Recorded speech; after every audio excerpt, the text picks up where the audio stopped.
ఆహాబు అడుగుతున్నాడు, ఎవరు చేస్తారు యుద్ధం? ఆయన అంటున్నాడు అప్పుడు ఆ ప్రవక్త, యెహోవా ప్రవక్త చెప్తున్నాడు, అయ్యా, నీ దేశములో రాజ్యాధిపతులైనటువంటి యవనులు చేయబోతున్నారు యుద్ధం. హల్లెలూయా!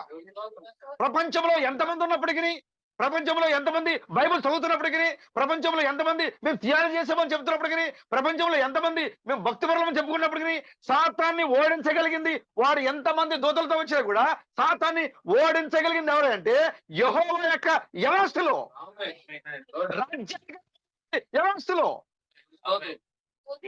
ఎవరైతే పరలోక అధికారాన్ని కలిగి ఉన్నారో వారు శత్రు సైన్యాన్ని ఓడించగలిగిన వారు వాళ్ళు. వాళ్ళు ఎక్కడున్నారంటే దేశంలోనే ఉన్నారు వాళ్ళు. ఆమేన్. వాళ్ళు ఎక్కడ దూరంగా లేరు బ్రదర్.